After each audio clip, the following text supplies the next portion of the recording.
Hello everyone, this is Callie Beard of KarmicTools.com, and this is your weekly forecast for the week of November 10th to the 16th of 2024. So our quote for the week says, "Focus on the space being created instead of the forms being lost."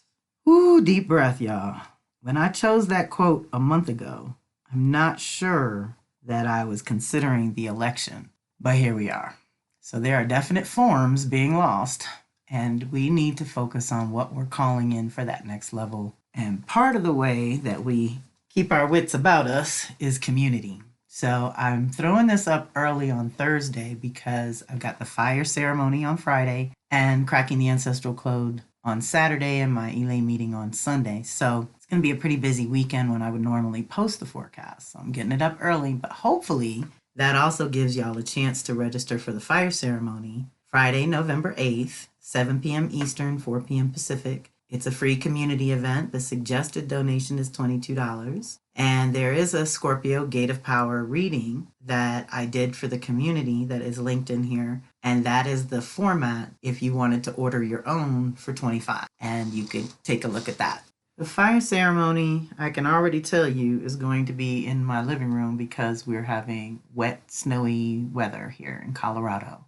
I did not do well for 2024. I pray that 2025 goes better. 2023 was great. I made 7 out of 8 fire ceremonies in the yard and it worked fine. 22 worked fine as well. 24, I think I had more indoors than out. But that said, it's also a Zoom, not a conference call, which a lot of my things are. And in order to get to the replay, even though it's a free community event, you have to register to get to the replay, and the tools and the goodies are all in there too. So you want to register for that. And I hope you'll join us. Now for our week, which kicks off on Monday the 11th with Venus entering Capricorn until December 7th. Venus rules everything we care about, love, and value.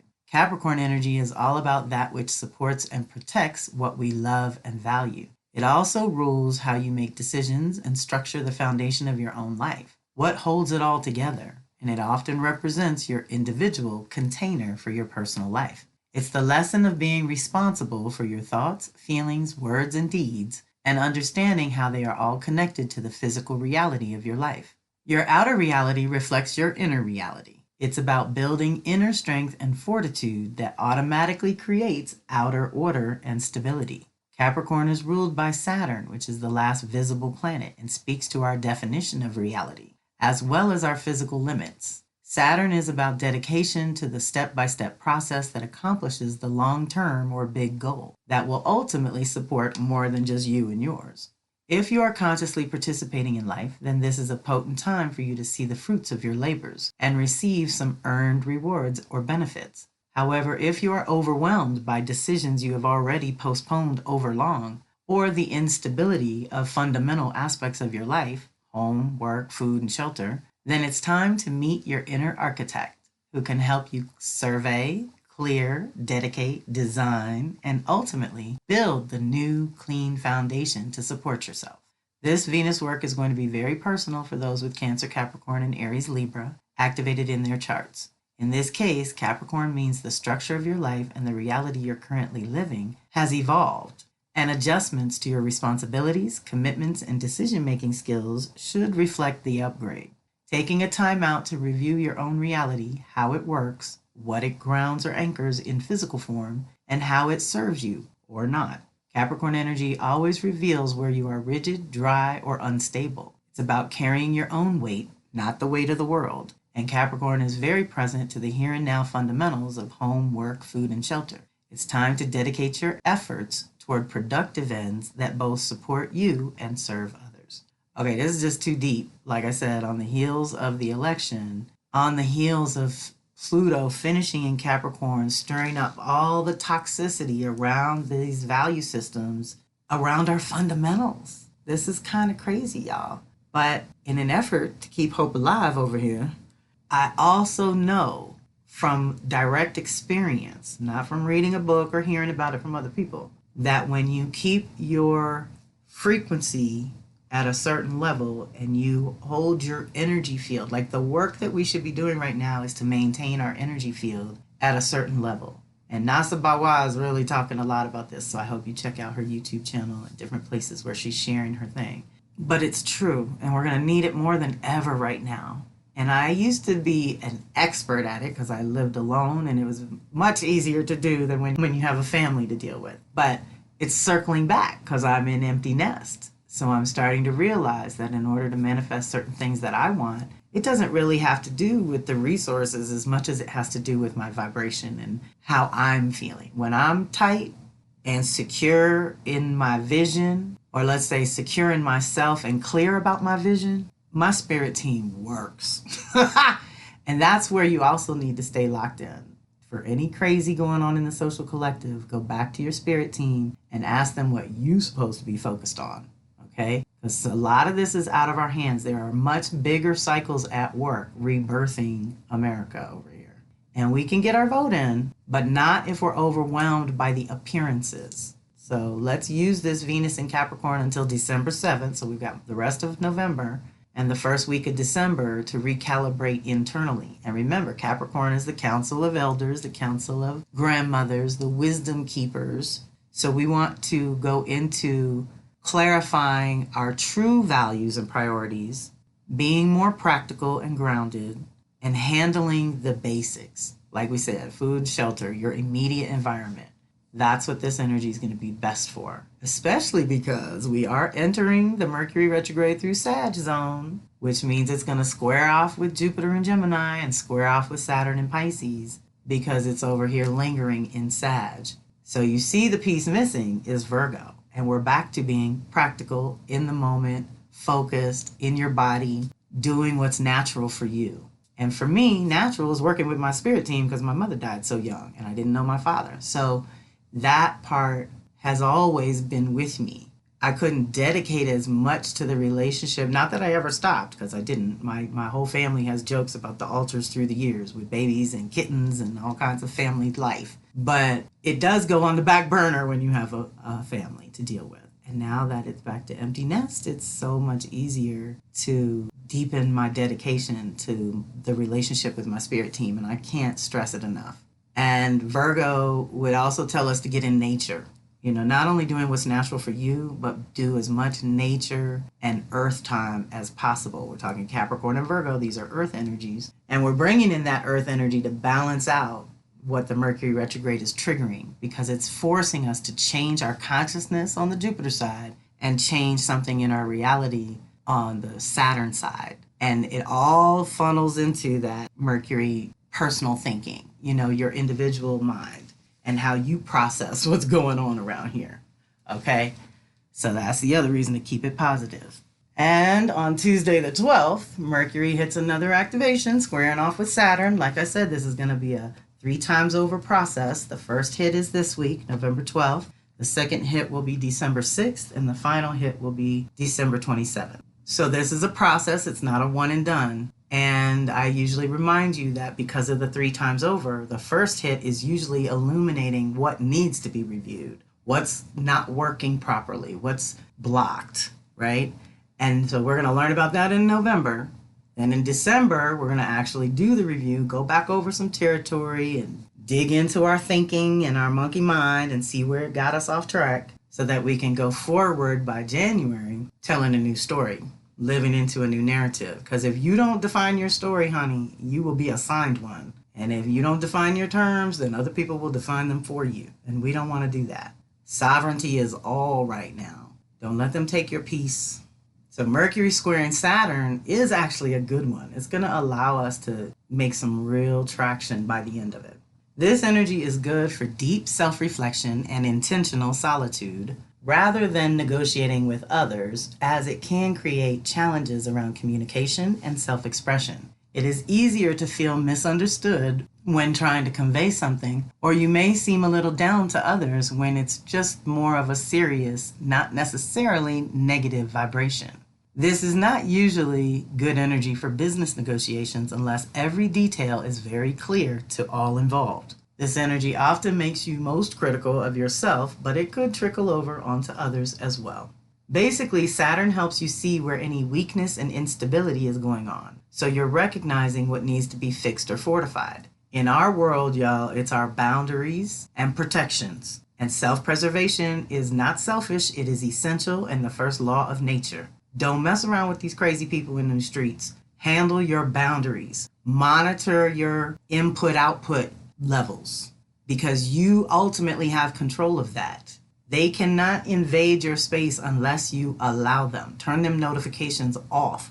Turn the computer off. I'm doing my best, y'all. I know I got to be on here a lot to communicate with you, but I tell you what, every minute away from this machine, I get 10 times more done and my body feels 10 times better. So if you can feel a difference when you give yourself a break from the technology and the input from the uninvited input, by the way, okay? So that's what I'm talking about. Anything that you've invited into your field, obviously, enjoy, have fun with it. But if you haven't invited some of this nonsense, and I'm telling you it works. My stuff stays on airplane mode, y'all. Bluetooth is off. Ain't nobody getting up in here if I don't have the doors open. So Saturn is big on those boundaries and protections and helping you stay locked down on what's best for you, the individual. And I know there's world servers out there. I can hear you now. We all have a purpose, which Saturn's also responsible for, but it's also your inner authority. And when you don't take charge of your own life, then you do get bowled over by others. It's just how it works. So we're recognizing what needs to be fixed and fortified on the Saturn side. And Mercury can actually be useful for learning because Saturn's the great teacher. So we're learning something as we change our thinking. We're going to shift some things around and be stronger by January. Beware of a tendency toward apathy, pessimism, and or depression. That is Saturn and Mercury getting together. That's the mind and Saturn showing you where all those cracks are and where we need to get fortified. But because of Mercury, it makes it more mental than physical or literal. Try to stay focused on all the blessings that you do have and all that you have accomplished instead of what's still on the list of things to do in life. This energy is not intended to make you feel bad about all the little things left yet to do, but encourage you to begin the necessary steps and be okay with small measures of progress for now. And that is what it's going to be during the retrograde for sure. So this would be on a regular day. But now Mercury's going to zigzag back and forth over this territory in Sagittarius, so whatever house that rules for you is where your consciousness and beliefs and understanding of other cultures and the value of diversity, all that good Sag juju. It's also a great teacher. You know, we learn a lot about our beliefs when we see how they manifest, okay? This energy tends to make you focus on the practical side of manifesting, which is not a bad idea. Clear the mental distractions and emotional debris and begin to lay a new, clean, solid foundation beneath your goals. Then strategize about the details of bringing them to fruition. That will cheer you up too. So, for example, I say clear those distractions, release emotional debris, and strategize about how you're going to manifest the vision. If you can dial it in to what's practical and what's your priority, then you can lock in and make it happen. But if you're completely distracted and depressed about the social collective madness, then you're not going to believe in your own vision for what's possible because it seems so unlikely with this chaotic system that we're watching crumble, essentially. We're at the shift of an age, y'all. It's not pretty. The old is over. The new is trying to be birthed, and you know birthing pains. Ain't no epidural for this. So let's put your big girl panties on, put your big boy boxers, and let's get on with the get on. Let's do this and claim a new level of reality for ourselves. And as you start to live it, it will magnetize more like-minded, like-hearted souls, and it will repel the nonsense. That's the other thing about being good about your boundaries. And maybe I finally need to do this boundaries bitch class I've been talking shit about for the longest, because that is what I'm kind of known for amongst my people. But it works, y'all. I don't have a lot of drama. I don't have a lot of trauma beyond the stuff I grew up with, right? I haven't created any in my adult life of my own. I shouldn't say any. That's a lie. Ha! I've created my own traumas, but they're not nearly as crazy as having them imposed on you by others. That's what I'm not about. I really love good boundaries because then you can pick and choose which energy field you want to go into, and you're prepared. And it's less challenging to your system. And I'm sorry, this is just the week it's all up. I don't mean to be doing so much off-roading and preaching, but here we are, and you're my people. I don't expect anyone else to listen. But we're still talking about Mercury too. And so on Thursday, the 14th of this week, 8 p.m. Eastern, 5 p.m. Pacific is our monthly Power Circle call. We do something once a month, and I've already uploaded all of 25, so you can go look on the Kelly M. Beard website under Circle Up. You'll see free community event. And that's where they're all listed, and you can choose whichever ones you want to register for early, or you can register at the time, whatever works for you. But this week, or I should say this month, we're going to talk about the 2025 Mercury retrograde, right? This one that we're entering now is going to carry us over the cusp of the new year. But in the new year, Mercury is going to go back and forth in fire and water signs. And we're going to talk about how we're going to be affected by that. And I do have Mercury activations, so you can buy them for the year and find out how each one of those retrogrades are going to affect you, or you can pick one that you know is going to affect you and just get your activations for that one. And I'll make sure those links are in here when we post the replay.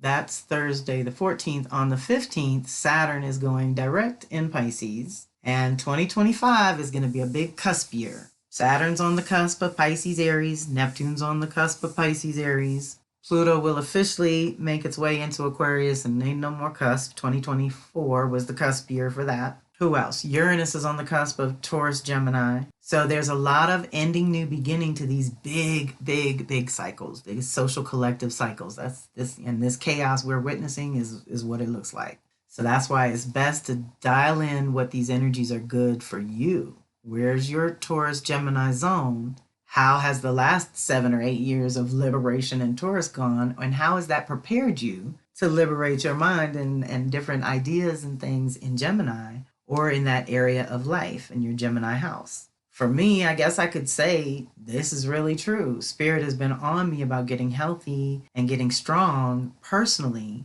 because it's awakening and expanding my community and my reach, right? That all Jupiter and Gemini just expanded my 7th house, and then Uranus is going to come through and crack that open by connecting me to even more amazing people going forward. So I knew that something was telling me. I don't even think I ever correlated it with the planets. I just could feel Spirit saying, get it together, because you're going to have more people to serve and more things to do that you want to do that are going to be no fun, like retreats at sacred sites, and these things I'm dreaming about are hard to get to places. You know, you really got to be healthy to make those trips fun. Otherwise, it's just like miserable, and nobody wants to do that. So join us on Thursday. That is a conference call, not a Zoom. I like to remind people of that. And don't forget, there is a join online link in that access email. And in the classroom, if you register directly, you can get to it. That is for my international folks, or for people who don't want to listen in on the phone. I'm sure there's a free conference call app that you could have on your phone to join the call from there. Or if you have a laptop or a tablet, same thing. There's ways that you can join online and not have to be on your phone. But it's best for my international students, and if you have any kind of phone plan that counts your minutes and things like that, then join online is the best way to go for that.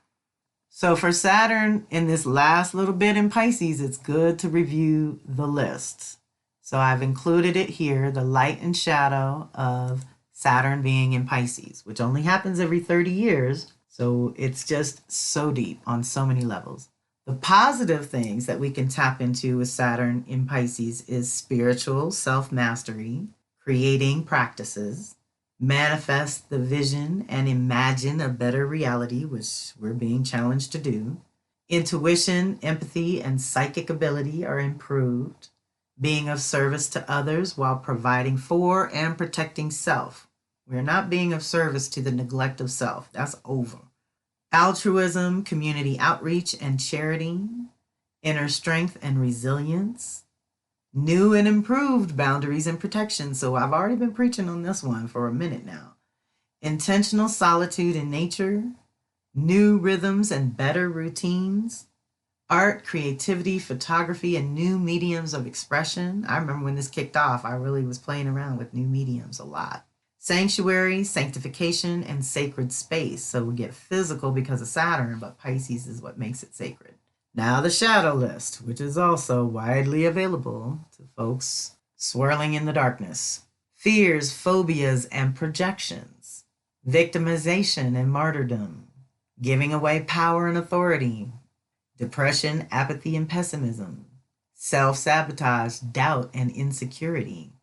Judgment, shame, blame, and guilt.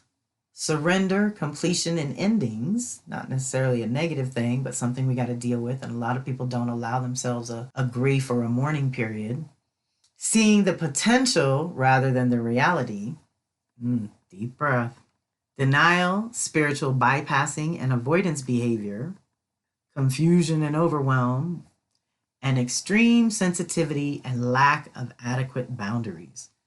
These all need to be addressed in some way, shape, or form. Even if it's just prayer work, light a candle for the good of all involved, for the highest good of all involved, may it be so. You don't even have to get deep or personal or intricate with it.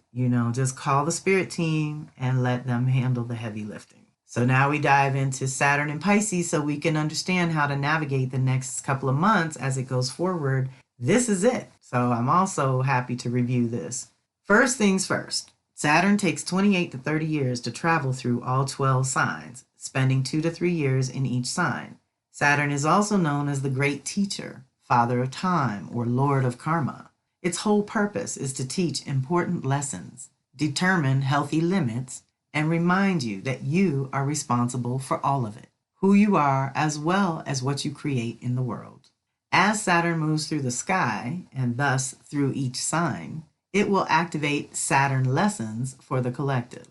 During the 20th century, Saturn moved through Pisces during 1905 to 08, 1935 to 38, 1964 to 67, 1993 to 96, and now the 21st century brings the first one in 23 to 26. So you can reflect on the history of those times to assess the collective lessons and repetitive patterns, because there are many.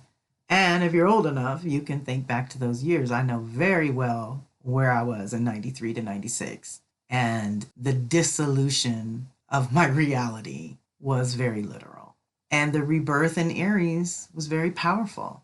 And that reality that I birthed in the mid-90s, that we birthed in the mid-90s, has run its course, and it's time to claim a new reality. We are in an unprecedented seed time for our personal, social, and collective lives. Think of Saturn as the teacher guide. Think of Aries through Pisces as the lessons that we all have to learn, and just like any other education, some things will be naturally easier and naturally harder according to your individual blueprint and disposition. During Pisces, the lessons have to do with surrender, integration, and good boundaries. We are completing a 30-year cycle of reality and purpose. Personally, our roles and responsibilities have run a full cycle and should be considered for renewal at this time.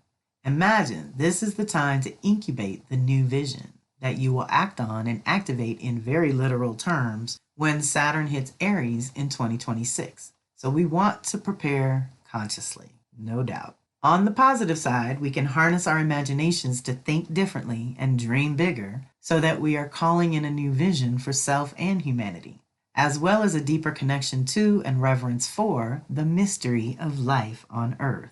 We are being called to more awareness and care of our physical bodies, as well as improved spiritual practices and deepened dedication to honoring being a spirit in human form. We will reset our personal boundaries in social and collective settings and reclaim our power to control the input of information or images into our consciousness, being more discerning and creative rather than being lazy and accepting things at face value. Deep breath. So we've been in a process for almost 2 years of this. This is just the culmination and the ultimate test. I also say that, and that's definitely Saturn's job. Every time you want a new reality or you want to go to a new level, you get tested. That's just how it is.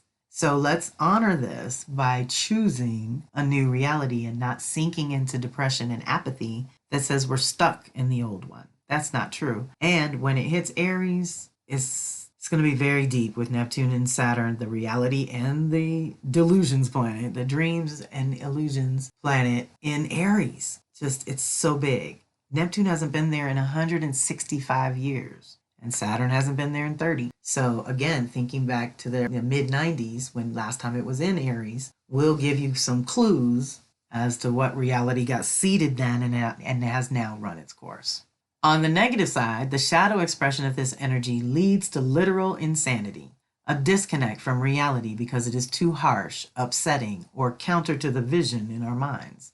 We can lose ourselves in overwhelm of societal and collective crumbling and go down a dark tunnel of victimhood, martyrdom, and judgment. When retrograde, we get to redream our reality in some way, and Saturn retrogrades annually. So every year we get to rework our reality in some kind of way and then go forward to make better decisions. Tune in to the higher self and ask for concrete directions on how to proceed. This means we may have to tweak our spiritual practices during this time to be more effective and meaningful. It's definitely a time to heal and integrate anything blocking or delaying your results and rewards. As it goes direct today, this week, we will have an opportunity to move things around to accommodate the evolved vision for the year. Ashe. So, forward movement is good. Sometimes a Saturn retrograde can feel like you're being held back by the elbows. Kind of ironic that it had to carry us through to this week. But if you feel called, I'm popping the Saturn and Pisces replay in here. This would have been one of those Power Circle community events to tell us how to navigate this. And I always tell people to review it at the beginning, kind of the middle, and the end are good times to reflect on or to review these replays that I post on my YouTube channel. They're good to go back to, y'all. I know there's a lot of you that just live in the moment and only come to my live events and don't really do anything else. I get it. That's one way to roll. But I tell you what, every time you hear these things, you're going to pick up on something different and it's going to activate a new message for you. And so they're really good to circle back to when I prompt you, when I tell you this is the good timing for this, go ahead. And then on Friday the 15th, we have our full moon in Taurus, which includes our burden burning. We'll talk about that in a minute. But the full moon itself is the best for clearing any self-esteem issues, releasing any famines, and recalibrating your values and priorities with a special focus on initiating a whole new year and cycle of creation that is associated with the Taurus-Scorpio lunation of late spring and late fall. You should start with looking within for any kind of excess or famine that can hinder your new moon seeds. So we had the Scorpio new moon on the 1st. So we conceived a new vision for the year. We tapped into our power and resources of what we want to call in. Now this Taurus full moon is lighting things up that might hinder that progress, and we want to address it accordingly. The energy supports releasing that which is no longer important to you or no longer a priority in your life so that you can experience a new or different kind of existence. And your creative projects can come into being at a whole new level. Taurus energy can reveal where we've become stagnant, and the word that keeps coming to mind over and over again is movement. It's time to move your energy in a new way and create a moving meditation for yourself that helps you get back in touch with your own body. Scorpio likes to release and purify, while Taurus likes to acquire and solidify. So this is the best time of year to go through all your stuff, whether internal or external, or a bit of both, and release as if you were moving into a smaller space. Play with the exercise of downsizing your life, even if you don't technically have to at this time. As your personal clearing unfolds, you may find it's time to review your individual self-love, self-worth issues. As we release outer aspects of our lives and inner aspects of our being that used to be important, relevant, or useful, but have lost their life force energy. So it is time to release so that we can make space for a new life. We can create brand new ground for planting in the spring. In other words, clear out in preparation for. Fill in the blank with your own creative baby that's wanting to incarnate at this time. This is a potent time for consciously co-creating with the life-death life cycle. What in and around you needs to die so that something of greater value can come into existence. What within or around you needs to be cleared and released to free up time, energy, space, and resources for a new level of embodiment or a new level of creative flow. Deep breath. You may need to lighten the load so that you can conceive a whole new life or new way of life for yourself. We are reconnecting to Source this month, so renew your connection to that which nourishes and sustains you with gratitude for now and faith in the future that we are conceiving at this time with the Scorpio new moon. Deep breath. So we've already planted those seeds. Now things are lighting up that might block that evolution, and we don't want to do that. So we want to use the full moon to burn these burdens. So join me and Yeye on Friday the 15th at 7 p.m. Eastern, 4 p.m. Pacific. This one is for her Tier 2 Patreon members. So you pay $25 a month and you get the new moon and full moon. If you just do the $5 a month, you only get the new moon. So it's really worth it to just go ahead for that $25. And the last activation for the week is on Saturday the 16th with Sun opposing Uranus. This is more Scorpio to Taurus. So be ready for surprises with this energy. Your routine may be disrupted by you and or others. Now is not the time to be practical, nor is it the time to make any huge decisions. What it is best for is experimenting with alternative modes of expression. A part of you undergoes a mini transformation under this energy's influence because it wakes up a part of you that is requiring expression now. You may not recognize it right away, but you have changed. You are a new you, and it's time you acknowledge that fact so everyone else can too. Okay, deep breath. This is why I don't like computer-generated reports in the world, because they never synthesize. So I have to synthesize for you because I believe in this. So everything above said be practical, get back in your body, get organized, that kind of thing. And then here we say, now is not the time to be practical. That's Uranus shaking things up. We can't expect Uranus to be practical. That's not what Uranus is for. It is to zap us so that we wake up out of that comfort zone and change something because we've outgrown, in this case with the sun, some kind of self-expression, some kind of way of using our energy to move through this world. And when there's an opposition, there's this push-pull between, in this case, probably wanting to stay the old self and knowing that you have no choice but to crack up out of this shell and go to the new level. We're all approaching a new level of some kind. And so we want to stay alert and present in our bodies, not narcotized or asleep with food and pharmaceuticals, drugging us out of our natural minds. We want to be present so that we can respond instead of react. We want to be grounded so we don't fly off all crazy, you know. And then the other thing about Uranus lighting things up, think of that lightning strike that lights up the sky for 2 seconds. It's illuminating something that we need to see, but it's real easy once that flash goes away to just fall back asleep or go back into the darkness. And we don't want to do that. So this is all connected. The full moon is lighting up things, and Uranus and Sun are actually helping us because that means that Uranus is there with the moon, saying we're changing our emotional default settings in some way so that we can express better. And hopefully Saturn's going to help us create those protections, boundaries and protections so that expressing in these new ways is actually safe and hopefully well received. So that's our week, full moon and all. Look for that ending or clearing in the Taurus department so that the new beginning in your Scorpio department can actually take root. And look for the fruits of this labor or this investment. Look for the return on this investment in the spring, in May, June, when we have the Taurus new moon and the Scorpio full moon. All right, y'all. That's our week. And I hope you can join us for these live events. The fire ceremony on Friday the 8th. Mercury retrograde for 2025. We're getting a heads up on that. On Thursday the 14th, 8 p.m. Eastern, 5 p.m. Pacific. And on Friday the 15th is the burden burning with me and Yeye Louise Satish. So join us when and where you can. And if you need help with all this, I have created a new format for an annual update reading. If you want to look at the year ahead, 2025 for you, and the big activations that might be happening there, and all the little things that matter along the way, I encourage you to check that out as well. And I'll put a link in here at the bottom.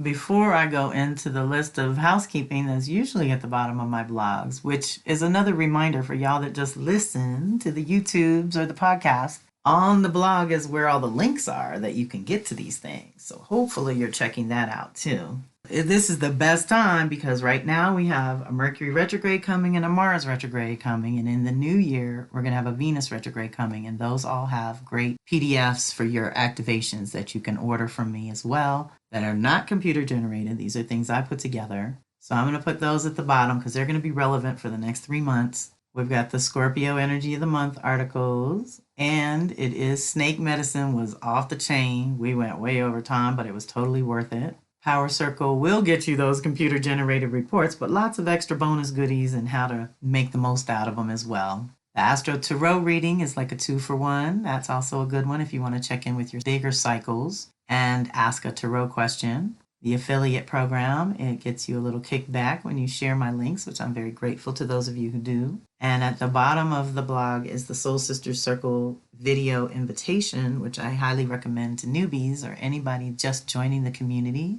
and starting to sit in on these classes. Go check that out for my story, a little bit about my story, and the core values that run through all my circles. It's a really good one to start with if you're new. All right, that's it for now. I hope you have a fantastic week. Reach out directly when you need to. This is Kelly Beard of Karmic Tools signing off.